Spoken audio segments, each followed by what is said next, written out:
और अब चलिए रुक करते हैं राजधानी पटना का। राजधानी पटना में आज क्या कुछ राजनीतिक हलचल रहेगी, किन गतिविधियों पर आज सबकी नजरें टिकी रहेंगी, इन तमाम चीजों को जानेंगे। हमारे साथ हमारे सहयोगी विवेक जुड़े हुए हैं। विवेक, राजधानी पटना की बात करें तो आज क्या बड़ी गतिविधियां और राजनीतिक हलकों में आज क्या कुछ चर्चा?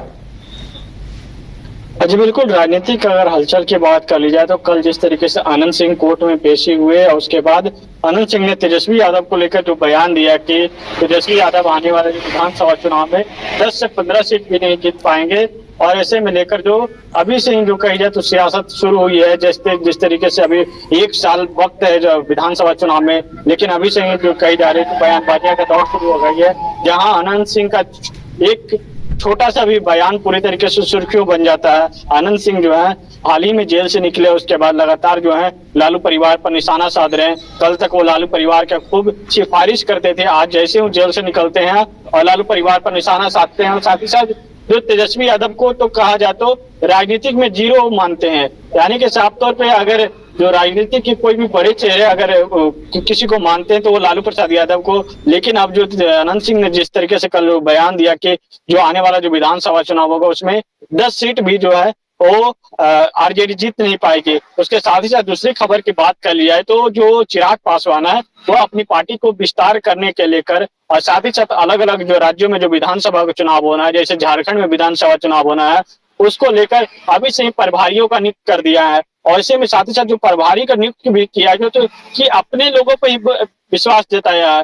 जो बात कर लिया तो जो उनके जीजा अरुण भारती हैं, अरुण भारती को झारखंड का प्रभारी बनाया गया है। साथ ही साथ जो संभावी चौधरी हैं उनको उत्तर प्रदेश का प्रभारी बनाया गया है। उसके साथ साथ जो राजेश वर्मा है उनको झारखंड का सह प्रभारी बनाया गया है। और जो एक बीना देवी का जो नाम बच गया, जो बीना देवी, उनके साथ 5 सांसद हैं, लेकिन बीना देवी का कहीं भी जो कही जाए तो जिम्मेदारी नहीं दी गई है। चाहे वो अलग राज्यों में जो विधानसभा चुनाव हुआ वहां का भी जिम्मेदारी नहीं दी गई, लेकिन जो कही जाए तो अपने लोगों पर ही विश्वास जताया गया। कल तक देखा जब जमुई सीट को लेकर जब कहा जा रहा था कि जमुई सीट से कौन चुनाव लड़ेंगे, चिराग पासवान जब हाजीपुर चुनाव लड़ते हैं तो जमुई सीट से कौन चुनाव लड़ेंगे, वहां पे अपने जीजा को आगे किया और जीजा को ही चुनाव लड़वाया। और उसके साथ साथ जो अब जो है झारखंड में होने वाले विधानसभा चुनाव को लेकर अभी से ही तैयारियां में है। पूरी तरीके से चिराग पासवान जो है जुट गए हैं। उसके साथ साथ अगर तीसरी खबर की बात करें तो जगत प्रकाश नड्डा जो स्वास्थ्य मंत्री हैं और बीजेपी के राष्ट्रीय अध्यक्ष हैं, वो 2 दिवसीय के दौरे पर बिहार आ रहे हैं 6 सितंबर को,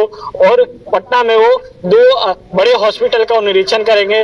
वो एक बड़े हॉस्पिटल IGMS है जहाँ पे नेत्र का सबसे बड़ा हॉस्पिटल बन रहा है, वहां पे जाकर निरीक्षण करेंगे। उसके जो भवन है उसका निरीक्षण करेंगे। उसके साथ साथ जो है तो PMCH का में जो 200 से अधिक बेड का जो अत्याधुनिक जो अस्पताल बन रहा है उसका जाकर निरीक्षण करेंगे और जायजा लेंगे। उसके साथ साथ जो भागलपुर और गया जाएंगे 2 दिवसीय के दौरे पर। उसके JP नड्डा बिहार में रहेंगे और भागलपुर और जो गया का जो दौरा है दोनों जगह ही सरकारी कार्यक्रम है। उसके बाद जो है पटना में जो अपने तमाम जो कार्यकर्ता हैं उसके साथ बैठक करेंगे और उसके साथ आगे की रणनीति तय करेंगे कि 2025 में किस प्रकार बिहार में चुनाव लड़ा जाए और पार्टी का क्या परफॉर्मेंस रहे, किस आधार पर कौन कौन सीटों पर दावेदारी रहे, इसको लेकर रणनीति बनाई जाएगी। उसके साथ साथ एक और खबर की आज महत्वपूर्ण जिक्र कर ली जाए तो बीजेपी जो कार्यशाला का शुरुआत की है जो पटना के रविंद्र भवन में, और जिसमें सदस्यता अभियान को लेकर बीते दिनों ही देखा गया तो बीजेपी के जो प्रदेश अध्यक्ष बने दिलीप जायसवाल,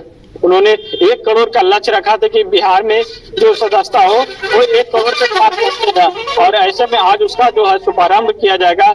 इसमें तमाम जो लोग हैं बीजेपी के नेता मौजूद रहेंगे, चाहे वो महामंत्री भिक्खू भाई दलसानिया हो, चाहे वो बीजेपी के जो उप मुख्यमंत्री सम्राट चौधरी, विजय सिन्हा, ऐसे जो तमाम नेता मौजूद रहेंगे। जी बिल्कुल, तो बहुत बहुत धन्यवाद विवेक हमारे साथ जुड़ने के लिए और तमाम गतिविधियों की जानकारी देने के लिए।